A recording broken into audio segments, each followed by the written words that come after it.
From Daniel Cormier inventing new ways to cheat on the scales to Jorge Masvidal greasing up against grapplers, these are the UFC fighters who are ready to do anything for the win before a fight.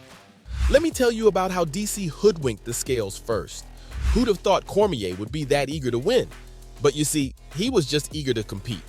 The former UFC double champ was up against the scary Anthony Rumble Johnson at UFC 210, and since it was a title fight, DC couldn't be even a fraction of a pound over the 205-pound weight limit. So he got to the weigh-ins, gets up on the scale, and he's 206.2 pounds instead.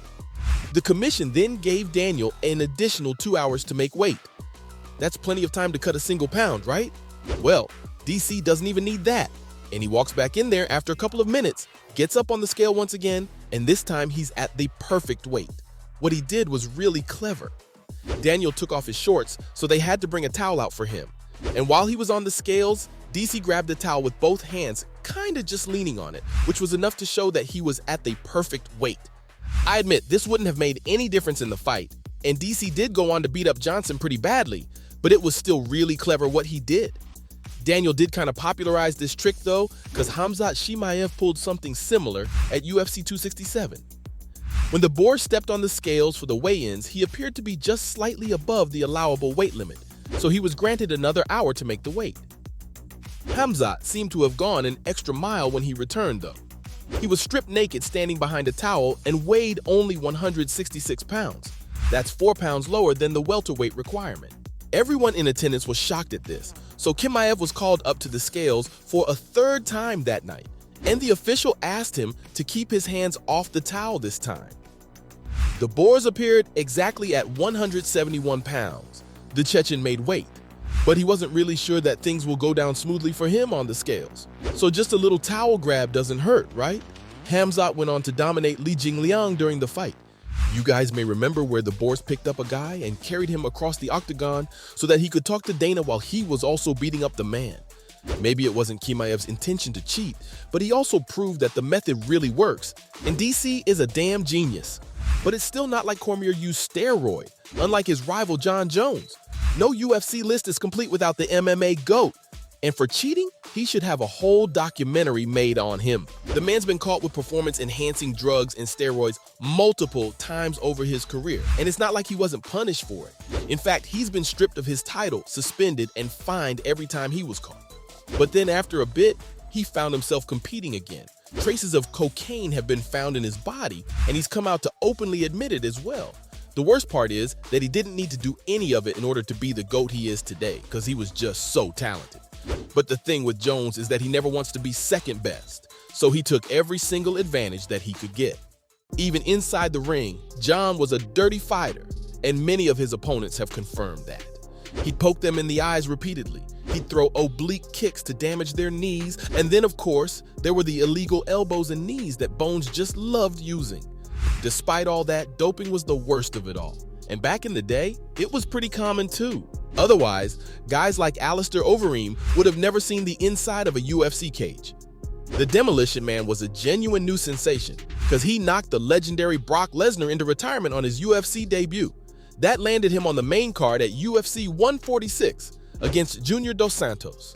During this time, the Nevada State Athletic Commission has apparently gotten some samples from Overeem, and he miserably failed the drug test. What was really crazy was that he had tons of testosterone in his blood, much more than normal. That's clear proof of steroid use, so the UFC pulled him from the card. Alistair also received a 9-month ban from the promotion, but that didn't end his career. He continued competing in the UFC until his contract expired in 2021. Before USADA came along, this guy was the heavyweight to watch. Overeem was beating up everyone on the planet, but once USADA stepped in, it was like he didn't know how to fight. Plus, he looked a lot more deflated. Like before he was jacked, but now he seemed like a regular guy.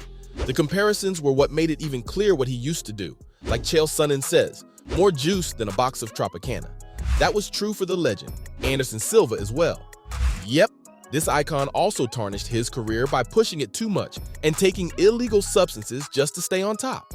The Spider was one of the most prolific fighters in the UFC and went undefeated for years. But when his time came, he lost several fights in a row. Desperate to get back to winning ways, Silva did something really stupid, and it ended up blowing back in his face. The Brazilian took some stuff that would have helped in the octagon, but he got caught by the authorities. Silva thought it was best to plead with NSAC on the case, so he came up with a half-cooked story. He told the commission that he took Viagra from Thailand and didn't know what was in it, and that was what caused him to fail his tests. But NSAC quickly realized that the Spider was lying because the timelines don't match at all, so ended up paying the fine and serving time away from the octagon. As I said, this kind of thing was pretty common back in those days because the checks weren't all that stringent. Chael Sonnen has been pretty vocal about this recently, although he's just been admitting that he used to do, and has been exposing the guys who also juiced up. The bad guy has no problems accepting that he used to take testosterone supplements and still does to this day. He even told the fans that he used to take PEDs to have an advantage over his opponents, but since everyone was already doing it, so it was just a level playing field. Chael said that the moment he grappled with John during their match, both of them knew that the fight was pretty even because they were both on that good stuff. Sonnen was even caught on PEDs a couple of times, but was always able to walk away from it with a slap on the wrist. He may have been cheating, but he was making whatever promotion he was with a lot of money at the same time. The man was just too gifted on the mic and has set the standards for modern-day trash talking in MMA. Chael actually figured out too quickly how to pass the drug tests from USADA, and that's how he claims Islam Makhachev might have done it too. In early 2023, there was a lot of uproar when the Dagestani beat Alexander Volkanovski on his home soil.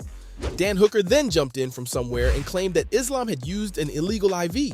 Now, nothing was ever proven, and no official complaint was ever registered with neither UFC, USADA, nor the Australian Athletic Commission.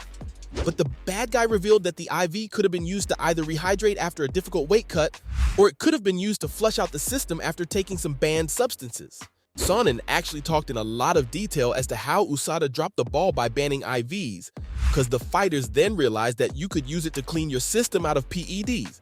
It's unlikely that Makhachev took any steroids, but there's a good chance that he really wanted to rehydrate. The champ's always been too big for a lightweight, so cutting weight has never been easy for him. It might give him some advantages in terms of weight, but it still isn't as bad as Gamebred putting lotion on his body. This is just one of those old tricks that athletes use in MMA or grappling matches, just so their opponents can't get a grip on them. Masvidal did something similar in the match just before his retirement against Gilbert Burns. Durinho actually revealed that it was impossible for him to hold on to Jorge because he was so slippery. Burns then told the fans how these guys apply layers upon layers of lotion on their bodies, and then they just dry it off. So when they start sweating in a fight, the lotion comes out of their pores too. Gamebred's always been surprisingly good with getting out of bad positions in grappling exchanges, even though he's pretty terrible on the ground. So, from Jorge Masvidal greasing up against grapplers, to DC inventing new ways to cheat on the scales, these were the UFC fighters who were ready to do anything for the win before a fight.